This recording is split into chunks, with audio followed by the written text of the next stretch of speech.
What's up, guys? It's Tony here, and welcome back to Man Cave Studios. Ladies and gentlemen, today is the 1-year anniversary of the release of Parasomnia by Dream Theater. It is also the 1-year anniversary of when they kicked off their 40th anniversary North American tour in Philadelphia. I remember because I was there. I took my parents as well, and they played Midnight Messiah live for the first time.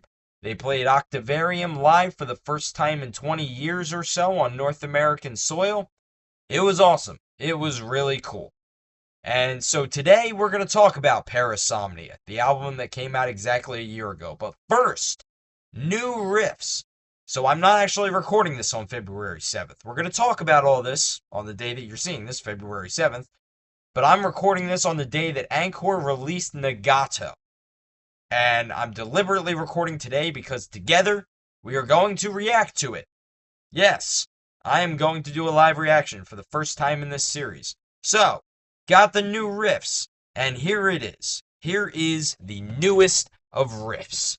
ANKOR, Nagato. I am preparing to be blown away. Let's hope that I am. I have no doubts that I will be. Let's go. Oh, it's raining. Oh man, I hate that.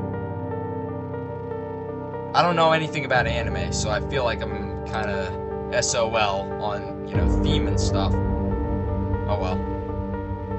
There must be something in the water.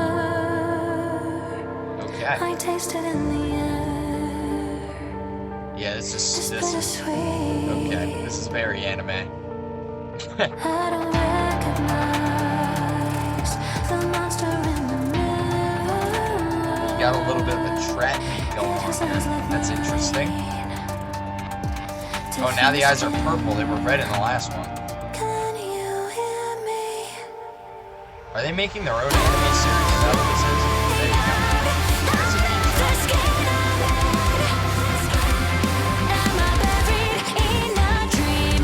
Ooh, that's progressive. Wow.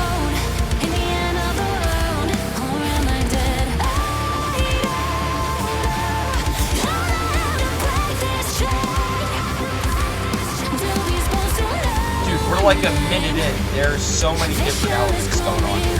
This is unbelievable.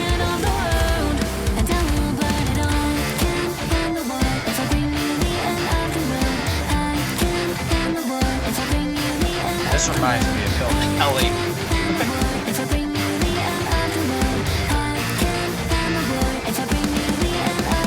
Oh, I like the tuning on that bass there. I like that you can hear the bass first of all. That was subtle.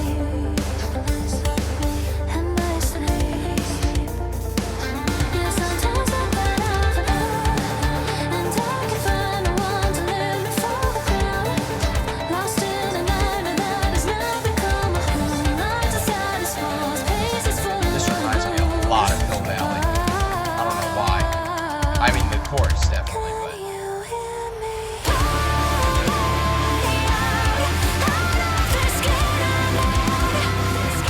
Now I'm just scared like Nebula. I love that little progress right there. It's very quick, but it's awesome.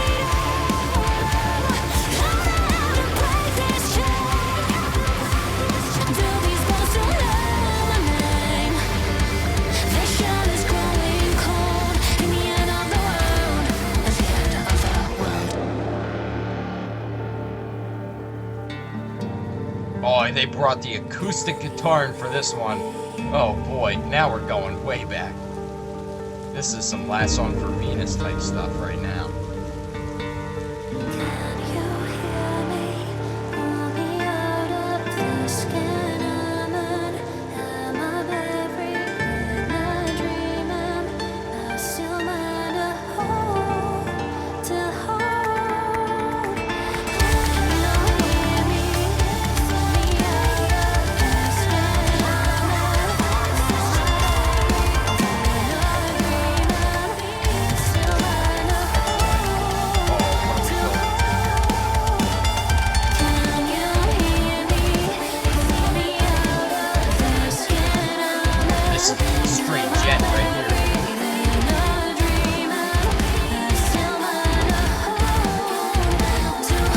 sounds like Tesseract, man.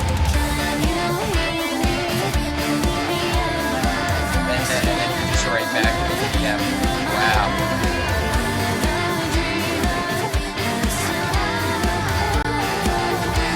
Still building. It's here. This is where it drops, right? Yeah, we're still going.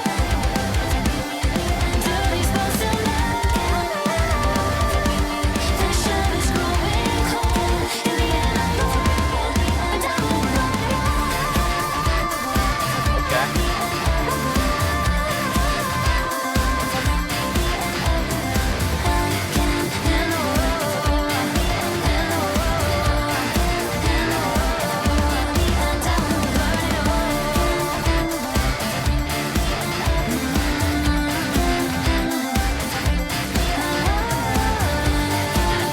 This is dance music right here.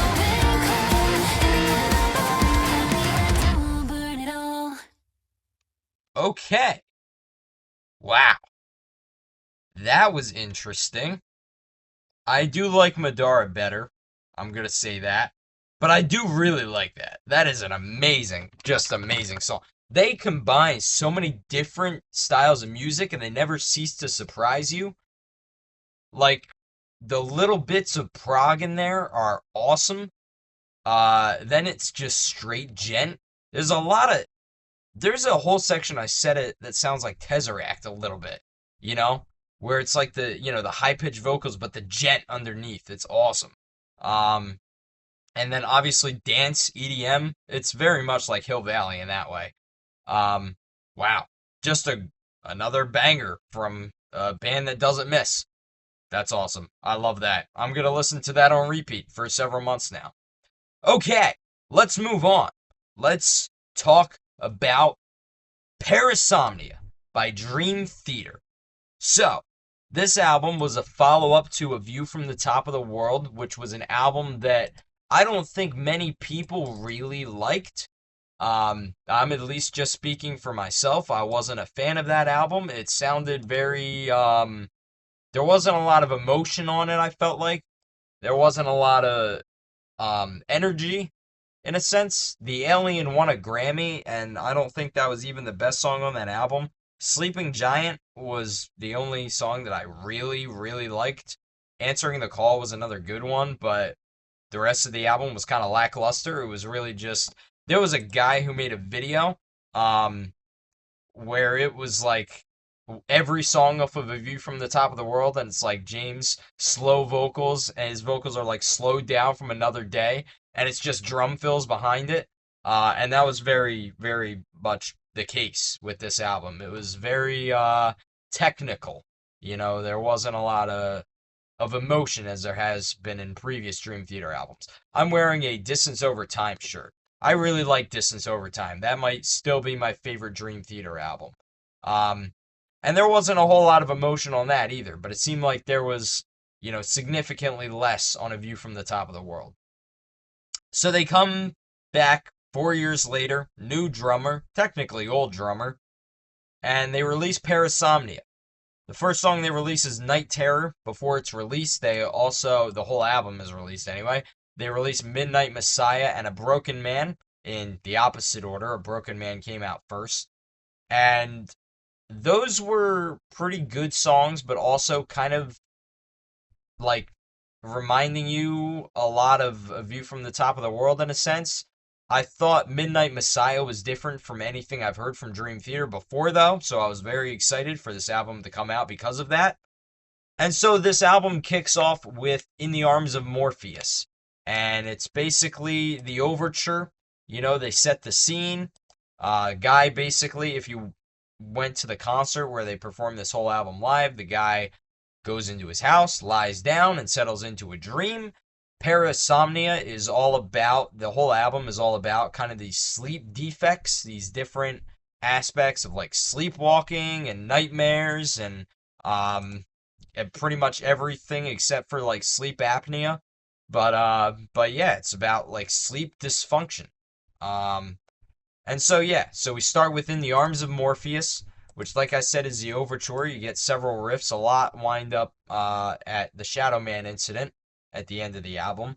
Um, it's also the first time you hear that repeating riff, that's kind of the chorus of a broken man.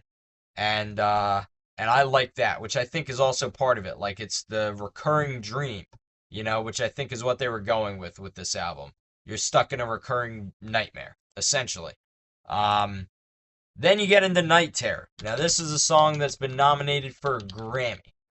Um, this one is really more of the overture with lyrics because it's, I think, very much indicative of the rest of the album. It's very much about, nightmares, night terror, hysteria, nocturnal trial by fire, eyes open wide, but I can't see. That's the chorus. Um, it just reminds you, just, I guess, of nightmares, I suppose. Um, there, it's a concept album, this album, but it's a very loose one. Um, and there are also lines about like the pre-chorus, by the sword on the wheel twisting in the wind, pierce the silence with a scream, why can't I remember anything? Um, I think that last line is a lot about not being able to remember dreams, which, happens. But given that this is a negative type song, like sleep being a negative thing. I think that's kind of the goal. So yeah, that's Night Terror. It's also got some pretty awesome riffs. It's built the same way that the Alien is built, but it's also a little bit different. There's a lot of a doom element into this one. And so yeah, this song got nominated for a Grammy. That's awesome. And then you go to Broken Man. Now, this one is easy to break down. This one is about PTSD, about a man who went to war. It kind of starts with these, like background sound effects, people yelling in the background, kind of war directions, code 2, take cover, all these different things. Um, and then it's all about the feeling of war, of being at war. And it starts off with the first verse. Feel the heat intensify, steel piercing the skin, sky are on fire, electrified, war inside begins. Um, Basically setting the scene for an active battlefield where you're getting hit by, what's the word? Debris, in a sense, but there's a word for it, shrapnel. Um, Wrought with guilt, abandoning comrades lying still, basically leaving behind to save yourself, because you kind of have to. Soulless eyes stare back at me, broken, sick I feel. Yeah, this is all about PTSD. And then the chorus, which plays several times throughout the song. What of the dreams, a haunted curse? Toxic and bleak, I'm getting worse. Dead inside, though I've tried. I know I am a broken man. Basically, this is post war, kind of the feelings of having gone to war and still having these dreams about it. And having just watched a documentary about the Vietnam War, I get it. There are stories of people who woke up in the middle of the night after they got back from war and could not settle back into civilian life, would wake up screaming, apparently like trying to choke loved ones because that's just what they had been, they'd been used to that kind of energy and intensity at war, and it was tougher to, sort of settle back down. Didn't even know that they were doing it, but yeah. And then you have, again, these like spoken sort of lines in between. Um, this is a very good thematic song, but it's also another really good song musically as well. It's very heavy. Um, and it ends with broken man, only one remedy. He waits patiently, peaceful and free for eternity. Basically saying he's going to live with these dreams, with this PTSD forever. The only way out is for him to die. And then death is kind of the release in this sense, you know? But yeah, that is a Broken Man. A Broken Man is a really good song. I love that one. Then Dead Asleep. Dead Asleep is my favorite song off of the album. So this is all about a man who wakes up in the middle of the night and kills his wife, because he thinks she is an intruder. And according to some stuff that I've seen online, this could also be a reference to something that Mike Portnoy watched on a documentary somewhere about a guy who did kind of the same thing, murdered somebody, and said that he was sleepwalking to try to get away from it. And I explained this in the episode where I reviewed this song. Um, but Dead Asleep is just one of the heaviest songs that I have heard from Dream Theater ever. You'd have to go back to Awake, I think, to find something like, you know, to find an album as heavy as this, just start to finish. But this song in particular, I don't know, maybe Train of Thought. Like, Train of Thought was a very heavy album, but I don't think anything since has quite replicated that album. There have been great albums. Obviously, I'm wearing a shirt for one. But this song is the fourth in a list of just straight up heavy songs. And it's amazing.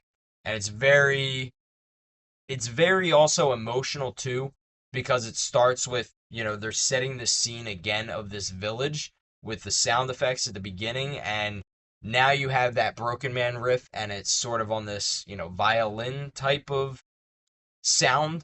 I think it is a violin, which is kind of setting the scene for the village that this is taking place in. And of course, it opens with in a waterside village in the heat of July. And it sets it as, like it's a normal evening. A man and his wife settled down for the night. And then ultimately, he wakes up in the morning and it's not normal at all. In the morning, he woke up to a horrible sight, which essentially is his wife, having killed his wife. Um, and it paints the actual picture, the scene from it in the second verse. Scrambling in the darkness in fear for his life, certain a killer broke in. He fumbles for a weapon, reaches for a knife. A sleepwalking murder begins. It was a vivid encounter, a realistic fight, and now he's got blood on his hands. He stands over the body, sees it's his wife, a nightmare he can't understand. Basically, he thinks an intruder has entered his house, so he grabs a knife and kills the intruder, only to find out that the intruder is his wife. Now, what I really like about it, I'm going to skip to the end. He gets off in the end.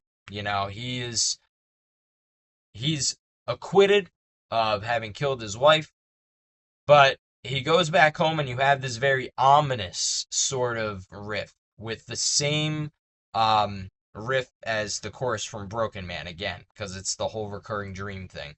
And it's very ominous, which tells you two things, or either thing. The thing that I think that tells you is that he actually did intentionally kill his wife and blamed it on sleepwalking and not having known what he was doing. The other is, he gets home and he's just sad and upset, and the sun is setting, and he's alone, and it could be that. It could be either. Art is always subjective, and I think that's what they intended with this. They didn't write the ending to this song and this story. So I don't know. Believe what you want to believe, but yeah, that is Dead Asleep by Dream Theater. Fantastic song, musically and lyrically. Then you get into Midnight Messiah. And this is, like I said, completely different from anything Dream Theater has done before that I've heard. It starts with kind of this line of like this guy who is basically stuck in a dream, where he is ultimately like a hero in the end, but then he wakes up and yeah, and then he realizes like he's completely uncomfortable in life. That's the basis for the song. Mike Portnoy said that in the past. But the beginning of the song in particular, he's trapped in this dream, and he says it wasn't a dream, it was a visitation to the land of the dead. But the song as a whole is all about, being a hero, and not being able to be the same person in real life. Um, the pre-chorus, uh, especially replicates a lot of like previous Dream Theater songs. They bring back a couple of them. The first one, there's a song I once knew, like an uncanny, strange deja vu. Memories flashing all through my brain. Obviously, back to Strange Deja Vu off of Scenes from a Memory. The second one, um, There's a flame burning bright, constant motion shines into the night, constant motion, forever blistering, out of control. And then the last one, A Midsummer Night's Dream, I realize I can no longer fly alone. There you go. Midsummer Night's Dream, that's Shakespeare. Um, and then the last one, actually, the ultimate last one, In my life I've lost all self control, like a sword piercing this dying soul. There you go, this dying soul. Breaking and shaking and left in the cold. I love that they bring that line back. That line in particular. And then watch this compulsive obsession unfold. So it's a callback to a lot of the previous songs that they've made together as a band. Strange Deja Vu, so they go back to Scenes from a Memory, then they go to Systematic Chaos, then they go to This Dying Soul and Train of Thought. But it's just so, I can't even describe it. It's so different from any work that they've done previously. It's really amazing. Um, and it's also relatively short for a Dream Theater song. But not as short as Are We Dreaming? Are We Dreaming is a song that is kind of an interlude, sort of a segue into Bend the Clock.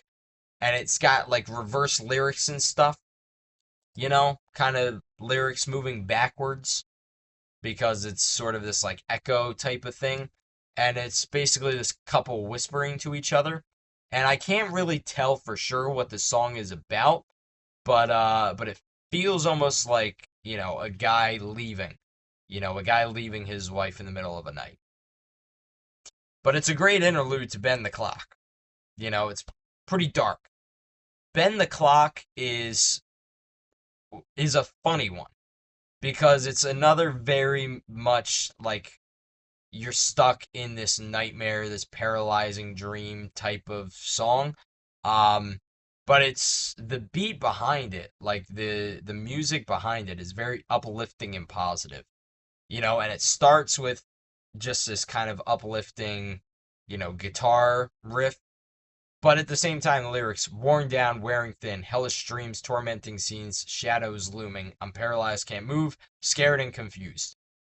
Um, Now at the end of this song, the lyrics are, but I can't get away, can't find my way, sinking further every day. So it's actually getting worse, but the lyrics do not match the style of the music. The music keeps building into this sort of uplifting, crescendo towards the end of the song.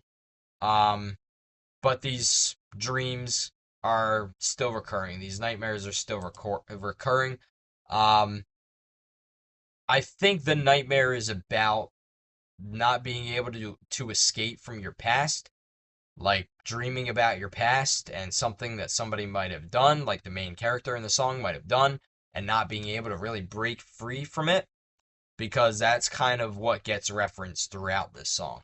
Just an incident that happens, and now this guy keeps on dreaming about it over and over again, and he keeps on sinking further into his life because of the decision he's made and the regret that kind of comes with it. And then you get to the epic, the last song. You can't end a Dream Theater album without an epic, even though, yeah, they did. They did that one time. Um, Actually, they did the album before this one too, but we don't talk about that one. The Shadow Man incident. Now, this is a tale of several stories. So it starts with a child is, lying in his bed and he sees an intruder coming into his room and he's paralyzed in a spot. The second one is about a woman who leaves her bedroom window open and somebody creeps inside. She doesn't want to get up. Same thing as a child. She can't move. Um, and then when you get to the bridge, it's all about this, shadow man, kind of describing this guy who is being described as the intruder in the room in the first two verses of the song.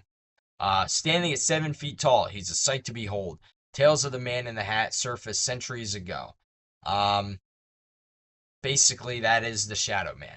Wearing a flowing black cloak and a watch on a chain, he stands in the corner in darkness as you go insane. Reminds me of a Dementor almost from Harry Potter, Um, The chorus, I think, is the only part that I really don't get. I mean, I kind of do, but at the same time, it sort of subtracts from the story. Night, it will be forever changed. That part, I don't know if I understand until I guess you get later in the song. But if it's just a nightmare, then you can, move on from it pretty quickly, I would assume. I don't know. Maybe I'm going about this whole thing wrong. Will the shadow be revealed? Can we ever know his name? Endless night, not a soul. You will hear you scream, and you never will escape from the devil in your dreams. Maybe that's just sleep paralysis at this point.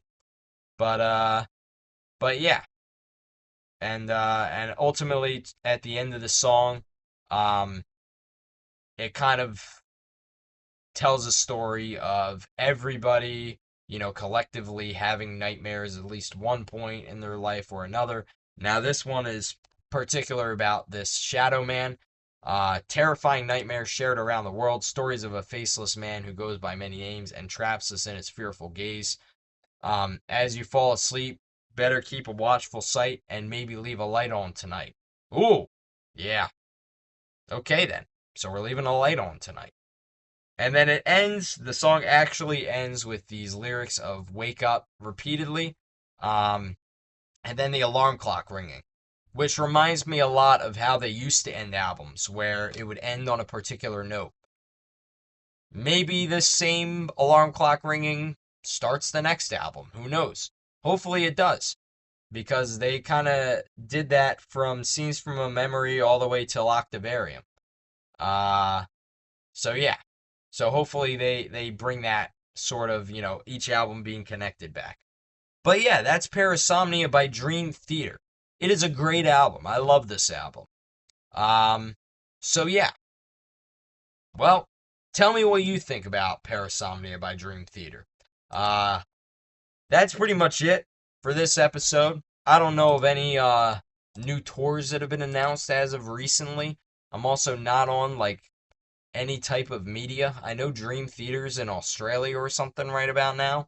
And then after that, they'll be in Asia, I think. But yeah, so good on you guys. Great album. I don't know about anybody else for right now though. I know ANKOR is touring in May. Threshold actually announced a 25th anniversary of Hypothetical tour, but it's only in Europe.